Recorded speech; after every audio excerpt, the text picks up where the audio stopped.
Assalamualaikum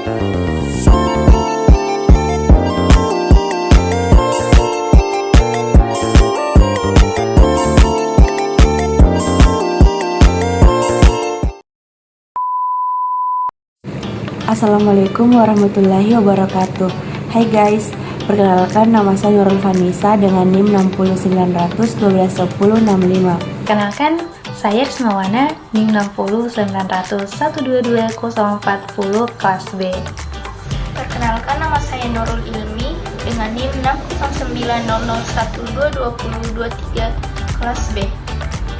Perkenalkan, nama saya Muhammad Imran dengan NIM 60900122039 dari kelas B dari kelompok 4. Assalamualaikum warahmatullahi wabarakatuh. Perkenalkan, nama saya Farul Arewardana dengan NIM 60900122045. Apa itu data warehouse? Data warehouse adalah sistem yang digunakan untuk mengumpulkan, menyimpan, serta mengelola data dari berbagai sumber untuk melakukan analisis dan pelaporan bisnis. Adapun beberapa poin tentang data warehouse. Yang pertama, pengumpulan data, yang dimana data warehouse mengumpulkan data dari berbagai sumber, termasuk basis data operasional, aplikasi bisnis, dan sumber eksternal. Yang kedua, integrasi data. Data yang dimana data dari berbagai sumber ini digabungkan, dibersihkan, dan disusun ulang untuk memastikan konsistensi dan kualitas data. Yang ketiga, ada penyimpanan data, yang dimana data yang telah diintegrasikan ini disimpan dalam bentuk yang terstruktur, dalam data warehouse seringkali dioptimalkan untuk query dan analisis. Yang keempat, ada OLAP, yang dimana online analytical processing, yang dimana data warehouse sering digunakan dengan alat OLAP untuk melakukan analisis data yang kompleks seperti laporan, pemodelan data, dan analisis tren. Yang kelima, ada kinerja tinggi, yang dimana data warehouse dirancang untuk mengelola query analitis yang kompleks dan memberikan hasil dengan cepat. Berbeda dengan sistem operasi data operasional yang dioptimalkan untuk transaksi harian. Yang keenam, dukungan pengambilan keputusan. Data warehouse membantu organisasi dalam mengambil keputusan strategis dengan menyediakan akses ke data yang historis dan yang terkini. Yang ketujuh, arsitektur, yang dimana terdiri dari beberapa lapisan termasuk lapisan data sumber, lapisan data staging atau penyiapan, lapisan data warehouse, dan lapisan akses data. Yang kedelapan, ETL atau extract transform load, yang dimana proses ETL adalah inti dari data warehouse, dimana data interaksi dari sumber diubah agar sesuai dengan kebutuhan analisis dan dimuat ke dalam data warehouse. Jadi dengan menggunakan data warehouse, organisasi dapat memperoleh wawasan yang lebih baik tentang bisnis mereka, membuat keputusan yang lebih inovasi, dan mementingkan efisiensi operasional. Kelompok kami mengambil studi kasus penerapan data warehouse pada perusahaan retail terbesar. Nah, mengapa? Karena sebuah perusahaan retail terbesar di seluruh negeri ini ingin meningkatkan efisiensi operasional dan perilaku pelanggan. Nah, sebelum menggunakan data warehouse, perusahaan ini mengalami kesulitan dalam menganalisis data dari berbagai sumber seperti inventaris, umpan balik pelanggan, dan kampanye pemasaran.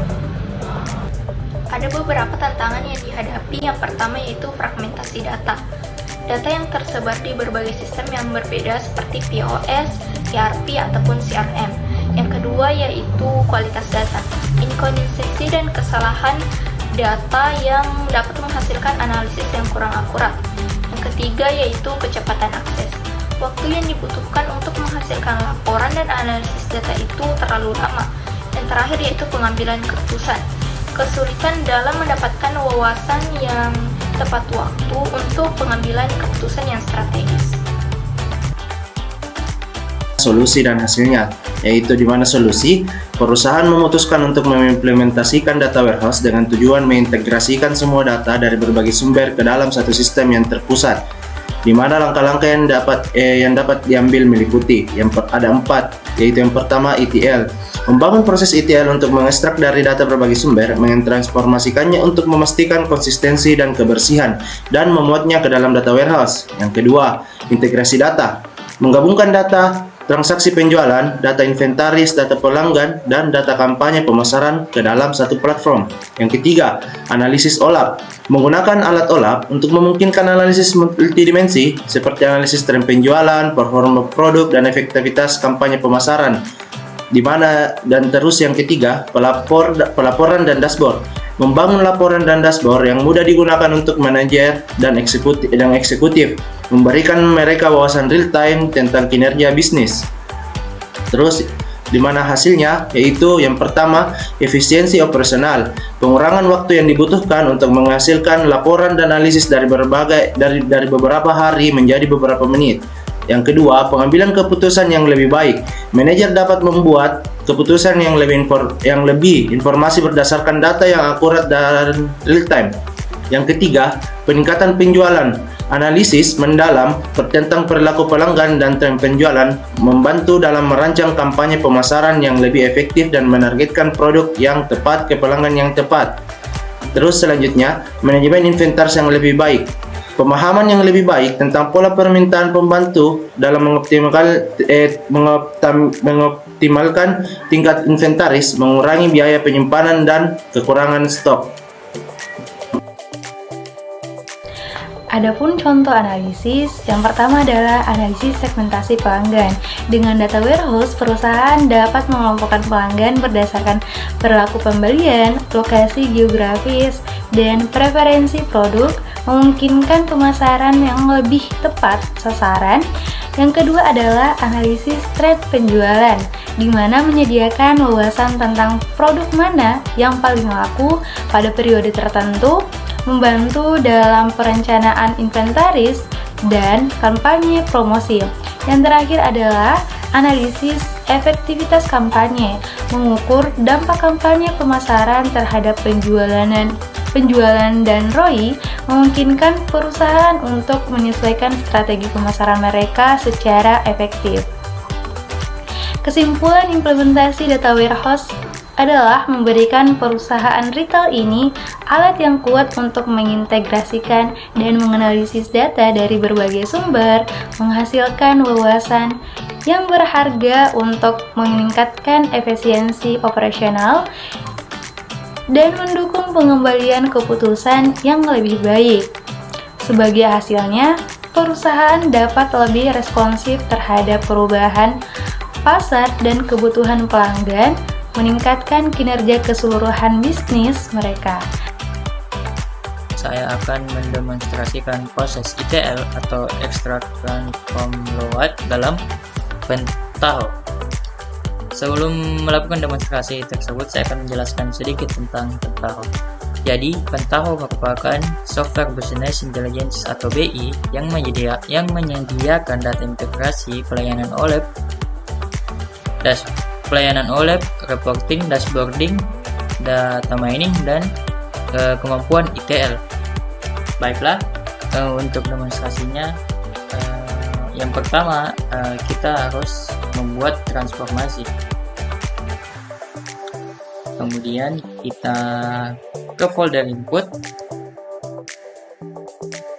Sini kita akan mencoba proses ETL dari GSP ke database.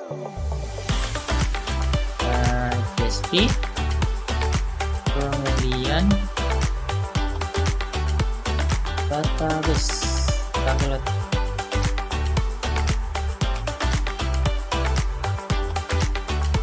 Kita masuk di bagian GSP. Nah, di GSP sendiri, di bagian step GSP, sini kita akan memasukkan sebuah file yang berekstensi GSP. Kita tekan pause, kemudian memilih data GSP. Ya, di sini saya akan mencoba melakukan ETL, melakukan ekstrak terhadap file pokemon.csv. Oke, kita perhatikan delimiternya di sini, koma, kita ke file Pokemon.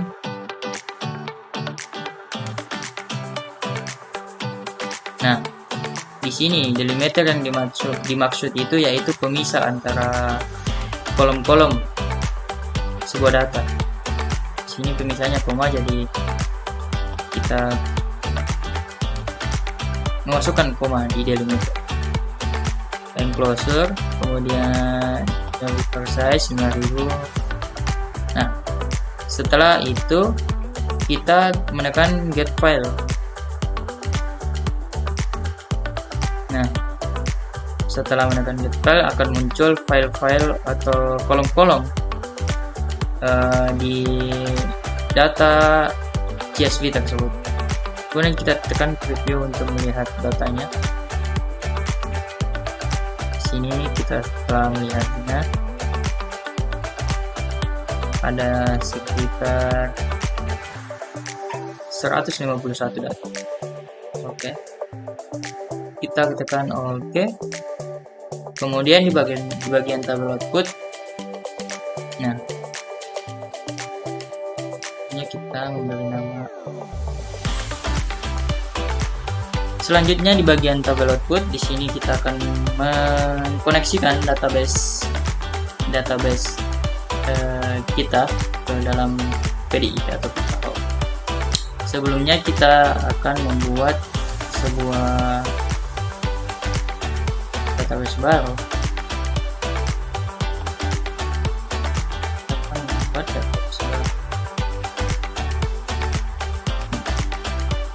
Kita buat db tugas besar.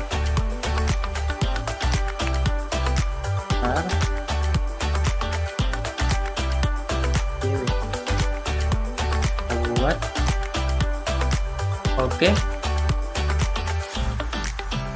Setelah membuatnya, kita kembali ke PDI, ke Paddle. Kemudian menekan di bagian connection, kita menekan new untuk membuat koneksi baru.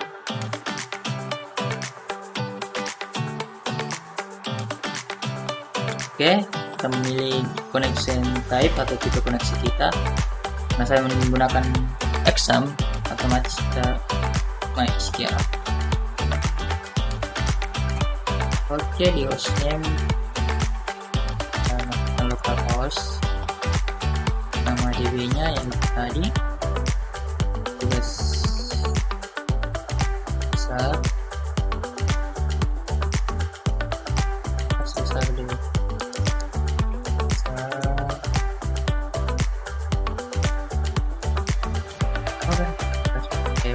Namanya root apabila belum mengatur username pada Excel kita MySQL. Untuk connection name-nya kita masukkan koneksi DB. Kita tes, oke. Sukses. Connection tested successfully. Tekan oke dan selanjutnya kita akan membuat sebuah tabel dalam database tersebut. Di sini kita boleh membuatnya seperti tabel output. Kita checklist transfer tabel. Kemudian kita tekan SQL untuk create atau membuat tabelnya dalam database tersebut. Dia execute, tekan OK dan close. Dan kita tekan. Nah, setelah semua step telah terisi, kita tekan run atau F9. Run. Oh, kita lupa save.